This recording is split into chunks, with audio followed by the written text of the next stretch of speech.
नमस्कार. लोकसंवाद news channel मध्ये मी राहुल बेल्लाळे आपल्या सर्व प्रेक्षकांचं मनपूर्वक हार्दिक स्वागत करतो.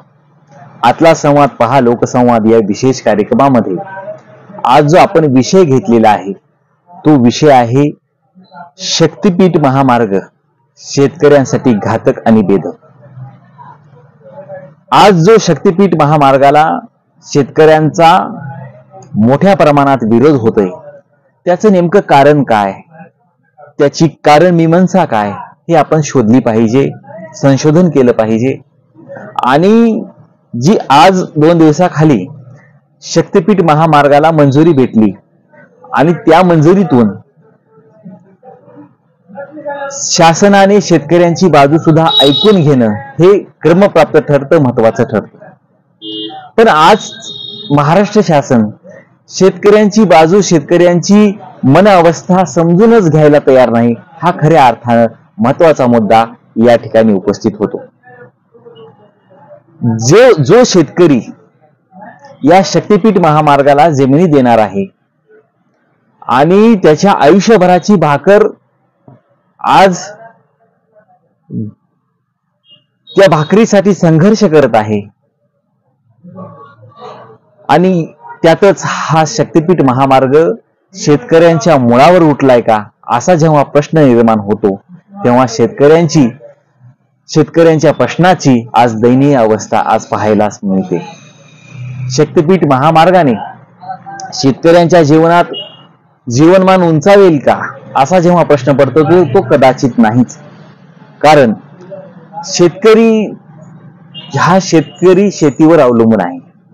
आज शेतीचे आवासून प्रश्न उभे आहेत आणि ते प्रश्न सोडवण्यासाठी शेतकरी आज मोठ्या प्रमाणात आपल्या कष्टातून, आपल्या मेहनतीतून संघर्ष करत आहे.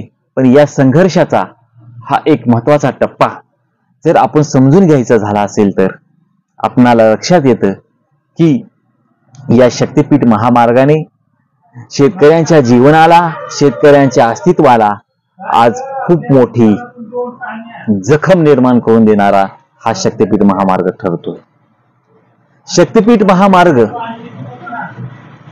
आणि त्याचे नुकसान, त्याचा परिणाम हा आपण समजूनच घेतला पाहिजे. आज समृद्धी महामार्ग पूर्ण झालेला आहे. जो समृद्धी महामार्गाला टोल प्रत्येक दिवसाला जेवढा पाहिजे तेवढा आज उपलब्ध होत नाही. 40 ते 45 लाख रुपये टोल समृद्धी महामार्गाला दररोज भेटायला पाहिजे. तो टोल आज भेटत नाही. 9, 12, 8 अशा स्वरूपात, लाखाच्या स्वरूपात टोल मिळतोय. त्याची तफावत बघा. मग शासनाने एवढा पैसा खर्च करून टोल आणि समृद्धी महामार्ग याचं जर गणित मांडलं तर आज टोल खूप कमी प्रमाणात समृद्धी महामार्गाला भेटत आहे. जर यदा कदाचित हा शक्तीपीठ महामार्ग अस्तित्वात आला, नागपूर ते कोकण, मराठवाडा धरून हा शक्तीपीठ महामार्ग होतो. मग या शक्तीपीठ महामार्गाला पर्यायी महामार्ग उपलब्ध आहेत. जर करायचाच नसेल तर त्याला पर्यायी महामार्ग आहेत आणि त्याला संलग्न जोडूनच शक्तीपीठ महामार्गाची आखणी अस्तित्वात यावी असं शेतकऱ्यांचं म्हणणं आहे. शक्तीपीठ महामार्गाला विरोध नाही, पण जे आज तागायत महामार्ग आहेत त्याच्यावरच आधारित उपाययोजना करून शक्तीपीठ महामार्गाची मनधरणी करू नये असं शेतकऱ्यांचं म्हणणं आहे. म्हणूनच शेतकऱ्यांचा शक्तीपीठ महामार्गाला विरोध आहे. हा विरोध शक्तीपीठ महामार्गाला असल्यामुळे आज जी परिस्थिती भेडावत आहे, आज जी परिस्थिती उभा टाकलेली आहे, या परिस्थितीचं गांभीर्य आपण शासन म्हणून शेतकऱ्यांच्या बाजूने काय उपयोग होईल याचा एक विचार घेऊन आपण शक्तीपीठ महामार्गाला मान्यता देणं गरजेचं होतं. शेतकऱ्याची बाजूच शासनाने समजून घेतली नाही आणि शासनाने शेतकऱ्यांची बाजू समजून घेतली नसल्यामुळे आज जी परिस्थिती उद्भवलेली आहे ही परिस्थिती भेदक आहे.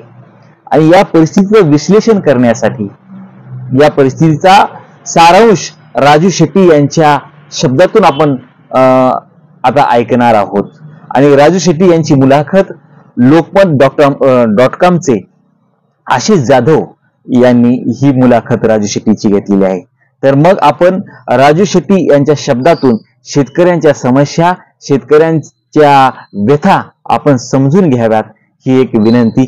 आपण मग चला तर पाहूयात राजू शेट्टी यांच्या शब्दातून शक्तीपीठ महामार्ग किती बेधक आणि घातक आहे. नमस्कार, मी आशिष जाधव. लोकमत.com.च्या या विशेष मुलाखतीत तुमचं स्वागत आहे. काही काळ स्थगिती होती, पण काल राज्य मंत्रिमंडळानं शक्तीपीठ महामार्गाला मंजुरी दिली. 20,787 कोटी रुपयांच्या तरतुदीला मंजुरी दिलेली आहे. त्यामुळं भूसंपादनाला मधल्या काळामध्ये जी स्थगिती होती ती उठणार आहे. काल राज्य मंत्रिमंडळाच्या बैठकीमध्ये कोल्हापूर जिल्ह्यातल्या 2 मंत्र्यांनी कोल्हापूरमधून हा शक्तीपीठ महामार्ग घेऊन जाता कामा नये, शेतकऱ्यांच्या भावना तीव्र आहेत, विरोध हा मोठा आहे असं सांगितलं. पण शक्तीपीठ महामार्ग हा फक्त काही कोल्हापूरमधून चाललेला नाही. तो सुरू होतोय पवनार, वर्धा या जिल्ह्यापासनं. 12 जिल्ह्यांमधून हा शक्तीपीठ महामार्ग जातोय आणि तो शेवटी संपतोय तो पत्रादेवी सिंधुदुर्ग जिल्ह्यामध्ये, म्हणजे कोकणात. आणि कोकणात तो कोकण एक्सप्रेसवेला जोडला जाणार आहे. तिथनं तो गोव्यालाही जाणार आहे, तिथनं तो JNPT आणि रत्नागिरीतही जाणार आहे. सांगायचं तात्पर्य असं आहे की उलटसुलट चर्चा चाललेली आहे की आता शक्तीपीठ महामार्गाचा जो मार्ग आखलेला आहे त्या मार्गावरती एक समांतर महामार्ग ऑलरेडी आहे. तो सुद्धा वर्धा, यवतमाळ, नांदेड, पुढे लातूर, उस्मानाबाद म्हणजे धाराशिव आणि असं करत कोकणात जातो. म्हणून मग हा विरोध आहे की भूसंपादन झाल्यावरती शेतकऱ्यांच्या जमिनी जात आहेत आणि यावरती काँग्रेसनं आवाज उठवला, पण सर्वात जास्त आक्रमकपणे आवाज उठवलाय तो शेतकरी स्वाभिमानी संघटनेचे नेते माजी खासदार राजू शेट्टी यांनी. आपल्यासोबत खुद्द राजू शेट्टी आहेत. सर, स्वागत आहे तुमचं या मुलाखतीमध्ये. नमस्कार. माझा थेट प्रश्न आहे की असं जेव्हा काही होतं, शेतकरी विरोधी तुम्हाला वाटतं आणि तुम्ही विरोध करता, जनमत एकवटता, यावेळेस शक्तीपीठ महामार्गाला इतका तीव्र विरोध राजू शेट्टी का करतायत? माझं काही कुणाबरोबर व्यक्तिगत भांडण नाही आहे, पण मुळामध्ये ह्या मार्गासाठी अट्टहास करणे हे मूर्खपणाचं लक्षण आहे असं माझं स्पष्ट मत आहे. कारण गेले 4-5 महिने झाले सातत्यानं मी ओरडून सांगतोय की या महामार्गाची गरजच नाही. नुकताच राष्ट्रीय महामार्ग प्राधिकरणानं जो रत्नागिरी तो नागपूरला जातो त्या प्राधिकरणानं कोल्हापूरपर्यंतचा रस्ता बांधून पूर्ण केलेला आहे. आणि हा रस्ता सध्या अत्यंत उत्तम पद्धतीनं आहे. अतिशय चांगल्या पद्धतीनं त्याच्यावर प्रवास करता येतो. मी स्वतः 2 महिन्यापूर्वी परभणीवरून सांगलीपर्यंत अवघ्या 4.25 तासामध्ये पोहोचलो. इतकं चांगला आहे. जवळजवळ 470 किलोमीटर लांबी आहे. रस्त्यावरची वर्दळ अतिशय तुरळक आहे. माझ्यावर विश्वास ठेवायची गरज नाही. आशिषजी, तुम्ही एकदा स्वतः तुमचा एखादा प्रतिनिधी पाठवून त्या रस्त्यावरून मिनिटाला किती वाहने जा ये करतात याचा सर्वे करावा. कारण हातच्या कागदाला आरसा कशाला. आणि मग त्यावरून कळेल की ह्या रस्त्यावरची वर्दळ किती तुरळक आहे. आणि हा शक्तीपीठ महामार्ग बरोबर त्याला समांतर आहे. म्हणजे कोल्हापूर पासून अगदी यवतमाळ पर्यंत हा रस्ता समांतर पद्धतीने जातो. काही ठिकाणी हा नियोजित रस्ता आणि सध्याचा प्रचलित रस्ता याच्यामध्ये 20 किलोमीटरचं अंतर आहे आणि काही ठिकाणी 2 किलोमीटरचं अंतर आहे. इतका समांतर पद्धतीनं 10-11 जिल्ह्यामधून हा रस्ता जातो. राष्ट्रीय महामार्ग प्राधिकरणानं आत्ता जो रस्ता आहे तो अतिशय चांगल्या पद्धतीने केलेला आहे. तो नॅशनल हायवेनं केलेला आहे आणि त्यांची कामाची गुणवत्ता आपल्याला माहितीच आहे. देशभरामध्ये त्यांनी सगळे रस्ते बांधलेले आहेत. आणि मग आता हे काय सांगतात त्याचं समर्थन करणारे की आम्हाला मराठवाड्याला कोकणाशी जोडायचं आहे किंवा मराठवाड्याच्या विकासासाठी, विदर्भाच्या विकासासाठी हा रस्ता करायचा आहे. शक्तीपीठाच्या माध्यमातून सगळ्या तीर्थक्षेत्रांना जोडायचं आहे. मी तुम्हाला अजून एक विनंती करतो. आता 8च दिवसांनी आषाढी एकादशी आहे आणि आषाढी एकादशीला पंढरपूरला जवळजवळ 15 ते 20 लाख भाविक जमतात, सगळ्या महाराष्ट्रातून येतात. त्यावेळी तुमचा एक प्रतिनिधी पाठवा आणि सांगलीहून किंवा कोल्हापूरहून पंढरपूरला या राष्ट्रीय महामार्गाने जाता येतं.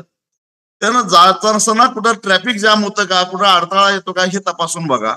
इतक्या मोठ्या प्रमाणामध्ये आषाढी एकादशीला भाविक येऊन सुद्धा पंढरपूरला जात असताना ट्रॅफिक जामची समस्या जाणवत नाही आहे, लक्षात घ्या. तीच परिस्थिती तुळजापूरला ज्यावेळी घटस्थापना असते त्यावेळी मोठ्या प्रमाणामध्ये गर्दी होते. तुळजापूरला कधी ट्रॅफिक जाम होत नाही, औंढा नागनाथला होत नाही, परळी वैजनाथला होत नाही. मग आता जी ह्या रस्त्यावर आता तीर्थक्षेत्र आहेतच, ह्या सध्या नागपूर रत्नागिरी जो राष्ट्रीय महामार्ग आहे त्या महामार्गावरच ही सगळी तीर्थक्षेत्र आहेत आणि त्याच्यावर अजिबात काही गर्दी होत नाही, ट्रॅफिक जाम होत नाही. मग हा नवा रस्ता कशासाठी? विकासासाठी म्हटला तर आधी एक राष्ट्रीय महामार्ग प्राधिकरणानं बांधलेला रस्ता आहेच. पाहिजे तर राज्य सरकारनं केंद्राकडे मागणी करावी, तो 4 पदरी आहे तो 6 पदरी करावा, 8 पदरी करावा, आईच्या रस्त्याचं रुंदीकरण करा.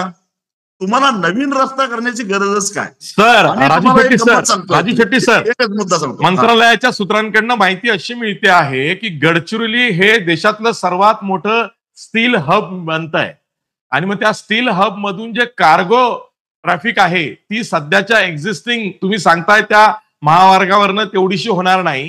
ही समृद्धी सारखा जर का मोठा कॉरिडॉर झाला, शक्तीपीठ हा तसाच कॉरिडॉर होणार आहे, त्यातनं मग ते गोव्यापर्यंत, JNPT पर्यंत, रत्नागिरीच्या जयगड पर्यंत ती होऊ शकते. त्यासाठी हा अट्टहास आहे.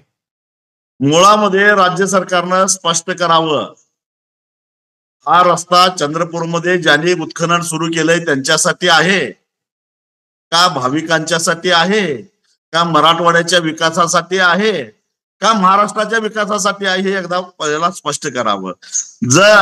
आणि मग ज्यांना चंद्रपुरामध्ये उत्खनन करायचं आहे त्यांचे हात दिल्लीपर्यंत आहेतच. त्यांनी राष्ट्रीय महामार्ग प्राधिकरणाला सांगावं हा 8 पदरी रस्ता करा, आहे तोच.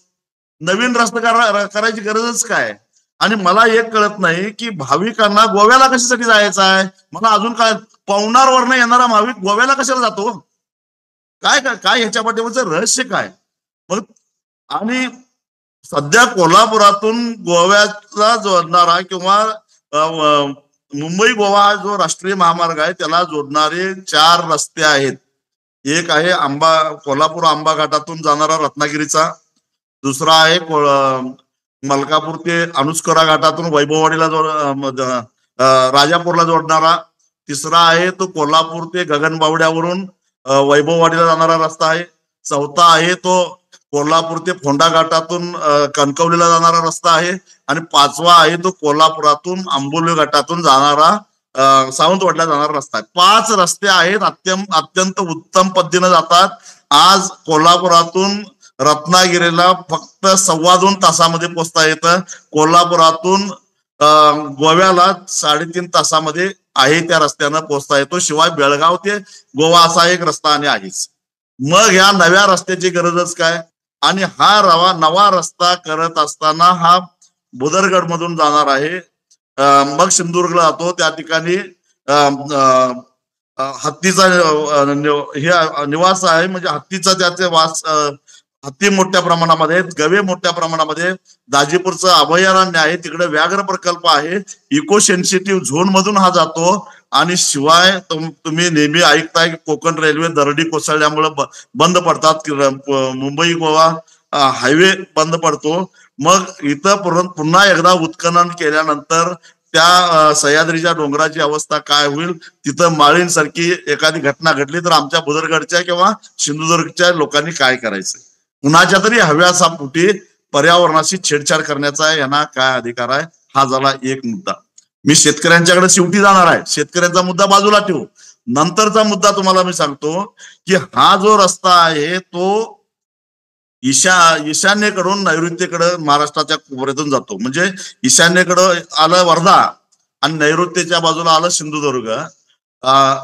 आणि असा हा रस्ता होत असताना सांगलीवरून जेव्हा कोल्हापूरच्या दिशेनं हा रस्ता जातो, जवळपास 70 किलोमीटर रस्ता हा भराव टाकावा लागतो. कारण हा सगळा कृष्णा नदीचं खोरं आहे आणि त्याला कृष्णा आणि तिच्या उपनद्या ज्या आहेत त्या या 70 किलोमीटरच्या अंतरातून पूर्वेच्या दिशेने वाहत असतात आणि हा ईशान्येकडून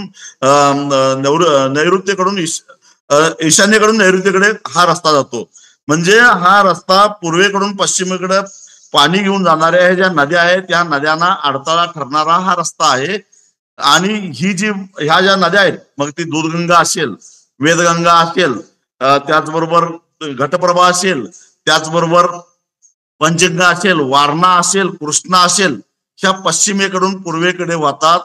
आणि या नद्या जेव्हा जुलै महिन्यामध्ये डोंगरामध्ये पाऊस प्रचंड पडतो, कारण आंबोली ते महाबळेश्वर हे अंतर 225 किलोमीटर आहे.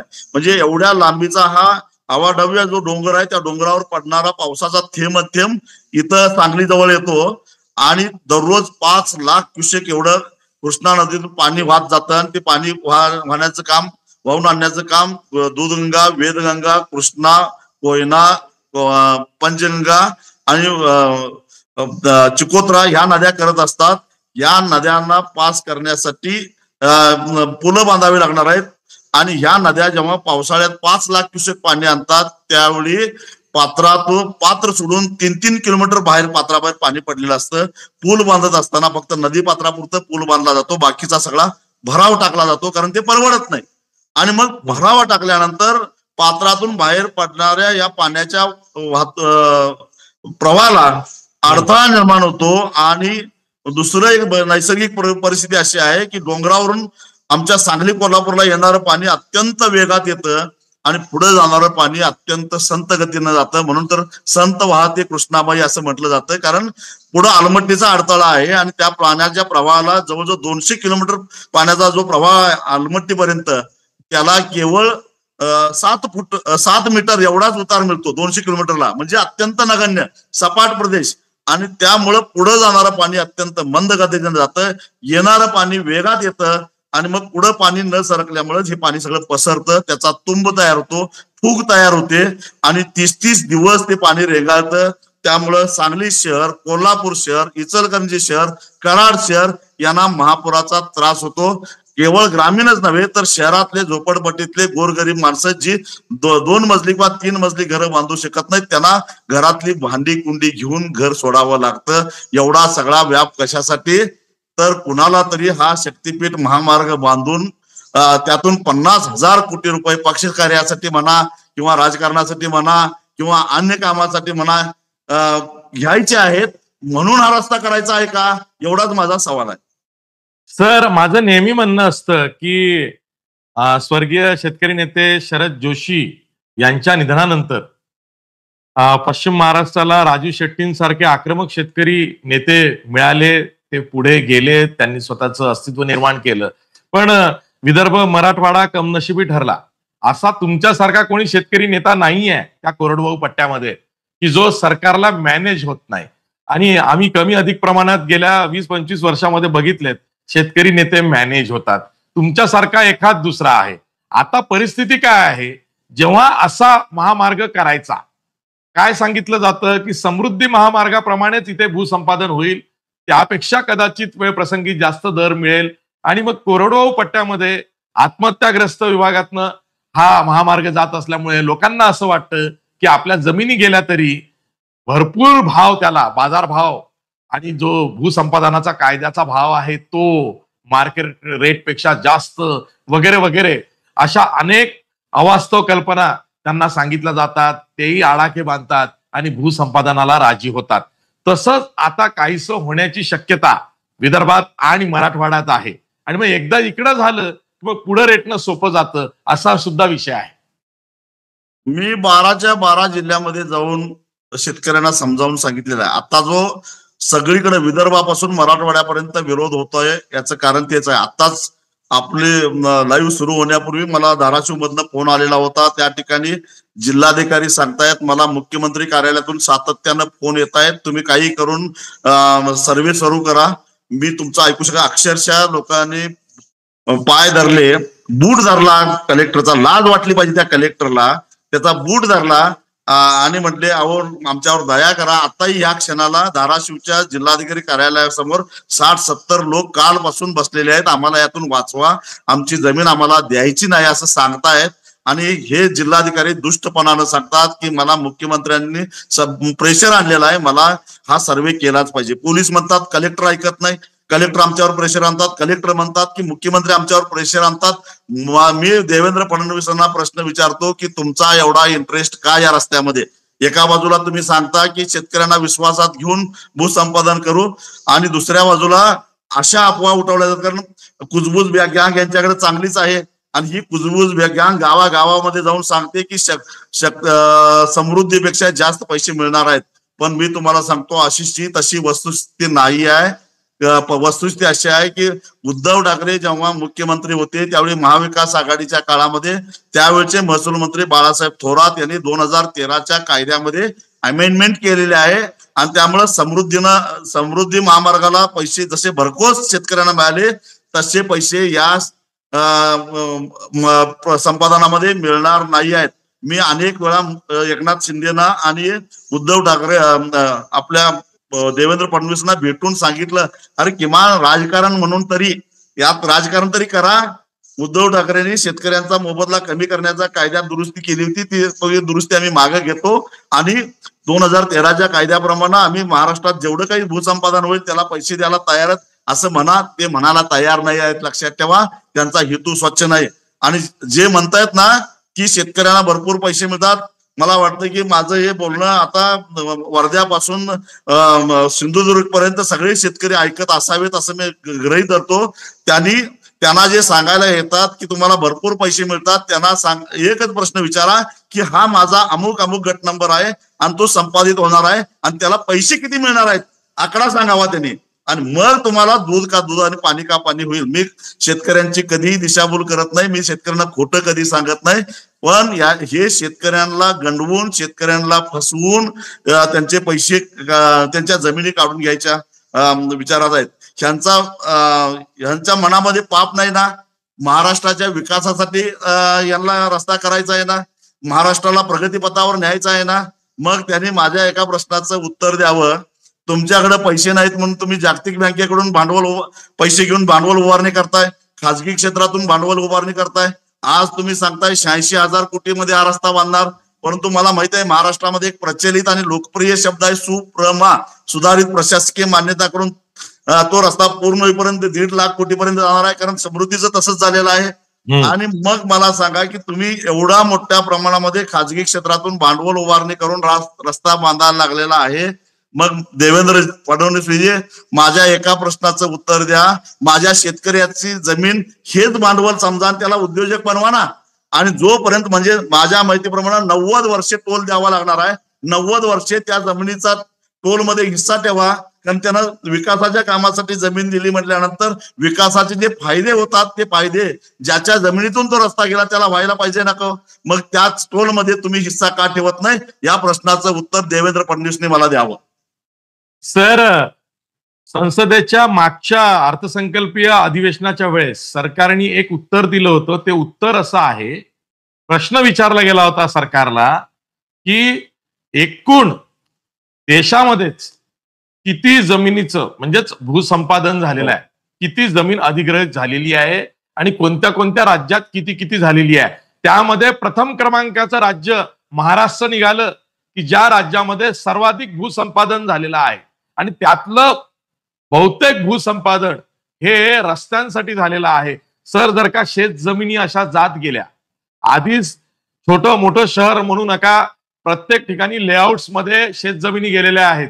आणि त्यानंतर जर का महामार्गांसाठी शेत जमिनी गेल्या तर मग शेतीचं काय, शेतकऱ्यांचं काय, हा प्रश्न फार मोठा आहे. का शेत जमीन अशी इतकी रस्त्यांवरती जाणे, किती रस्ते बांधले गेले आहेत. वाशिम जिल्ह्यामध्ये 4 महामार्ग चाललेले आहेत. काय त्या जिल्ह्याची अवस्था आहे, असं कोणतं डेव्हलपमेंट झालेलं आहे हे सरकार गृहीत धरत नाही किंवा लक्षात घेत नाही का? की केलेल्या कामातून आपल्याला काय फायदा होतो त्याचा अनालिसिस किंवा रिव्ह्यू घेत नाही का? आणि एवढ्या मोठ्या प्रमाणात देशात सर्वात जास्त शेत जमिनीचं भूसंपादन महाराष्ट्रात झालंय आधीच. निश्चितच तुम्ही म्हणताय तो मुद्दा एकदम बरोबर आहे. तुमच्या मुद्द्याला मी अजून जोडून जरा पुढे अधिक माहिती हो सांगतो. हो लोकसभेमध्ये केंद्र सरकारने जी माहिती दिली त्यामध्ये देशामध्ये गेल्या 5 वर्षामध्ये पिकाखालची जमीन इतर कामासाठी वापरली गेली ती 6,46,000 हेक्टर आणि त्यातली 3,43,000 हेक्टर जमीन महाराष्ट्रातली कमी झाली. म्हणजे देशामध्ये निम्मी लागवडी खालची जी काही जमीन कमी झाली ती त्यातली निम्मी एकट्या महाराष्ट्रातली कमी झाली. इतक्या वेगानं महाराष्ट्रातले जमीन ही बिगर शेती कामासाठी वापरायला जायला लागलंय. महाराष्ट्र कृषी प्रधान राज्य आहे. खरं तर राज्यकर्त्यांना याचं काहीतरी वाटलं पाहिजे. पण हे कशासाठी पण एवढे रस्ते बांधून ठेवलेत. आज त्यांनी समृद्धीचा लेखाजोखा सांगावा. समृद्धीमुळे विकासाला चालना मिळाली असं म्हणतात. समृद्धी बांधून 2 वर्ष झाली. मी अनेक वेळा समृद्धीवरून प्रवास करतो. अहो साधा चहा मिळत नाही हो. एक सुद्धा साधा चहाचं खोकं सुद्धा नाही. म्हणजे का नाही याचा अर्थ जिथं जिथं बाहेर पडायला ऍक्सेस दिलाय त्या ठिकाणी सुद्धा वर्दळ इतकी कमी आहे, वाहतूक इतकी कमी आहे की तिथं एखाद्या टपरीवाल्याला सुद्धा वाटत नाही की चहाचा खोकं चालू करावं, कारण त्याचा धंदाच होत नाही. मग 2 वर्ष झालं समृद्धी महामार्गावर काही धंदा होत नाही, काही तिथं फूड मॉल तयार होत नाही, तिथं काही पेट्रोल पंप चालत नाहीत. आणि मग ह्या रस्त्याची अवस्था ही तशीच व्हायला वेळ लागणार नाही. दुसरी गोष्ट आज तुमच्या माहितीसाठी अजून एक भर टाकतो की कोल्हापूर पासून नागपूर पर्यंत जात असताना हा जो राष्ट्रीय महामार्ग आहे त्याच्यावर 60 किलोमीटरला एक टोल आहे. त्या टोल मध्ये मी राष्ट्रीय महामार्ग प्राधिकरणाच्या अधिकाऱ्यांना विचारलं की यातून उत्पन्न तुम्हाला किती अपेक्षित आहे. त्यांनी मला सांगितलं की प्रत्येक टोल मधून किमान आम्हाला 40 लाख रुपये दररोज टोल वसुली झाली पाहिजे तरच हा रस्ता आम्हाला परवडतो. मग मी दुसरा प्रश्न विचारला की आता वसुली किती होते, तर त्यांनी सांगितलं की 8 ते 9 लाख रुपये दररोज फक्त टोल वसुली होते. म्हणजे क्षमतेच्या केवळ 25% आता प्रचलित रस्ता चालू असताना राज्य सरकारनं नवीन रस्ता करायचा आणि त्यासाठी 27,000 एकर जमिनीचं पार वाटोळं करून टाकायचं याची गरजच काय.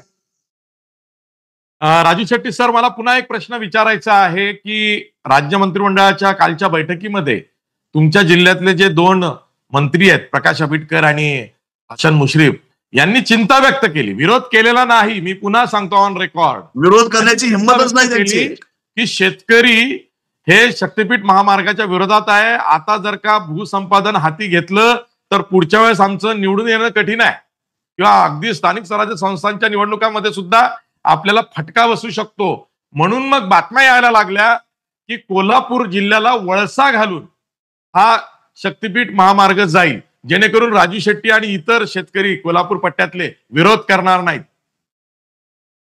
फक्त कोल्हापूर जिल्ह्याचा किंवा सांगली जिल्ह्याचा मुद्दा नाही आहे. सगळ्या आज लातूरमध्ये आंदोलन चालू आहे. लातूरच्या शेतकऱ्यांचा आत्ताच मला फोन आलेला होता. त्या ठिकाणी त्यांच्यावर दडपशाही केली. उद्या मी जाणार आहे त्या बाजूला. मी उद्या लातूर आणि धाराशिवला भेट देणार आहे. तिथले शेतकरी निकरानं लढतायत. आज काही शेतकरी लाठी हल्ल्यामध्ये जखमी झालेले आहेत. जर या शेतकऱ्यांचा पाठिंबा आहे तर मग ते जखमी का होत आहेत, डोकी का फोडून घेत आहेत, आत्मदहन करण्याचा का प्रयत्न करतायत. बार्शीला तर शेतकऱ्यांनी अक्षरशः त्या उपविभागीय अधिकाऱ्यासमोर दंडवत घातलं हो. दंडवत लाज वाटली पाहिजे ना. दंडवत घातला आणि सांगितलं बाबा रे तू सरकारी माणूस आहेस, आम्हाला वाचव, आम्ही तुझे पाय धरतो. गुडघे टेकून पाय धरले. अजून सुद्धा जर का यांना पाजर फुटणार नसेल तर यांना आता पायातलं कोल्हापुरी पायतान काढून हाणलं पाहिजे, त्याशिवाय ही आता नीट होणार नाही. सर, शेवटचा प्रश्न विचारतो. राजू शेट्टी यांचा कन्सर्न नेमका काय?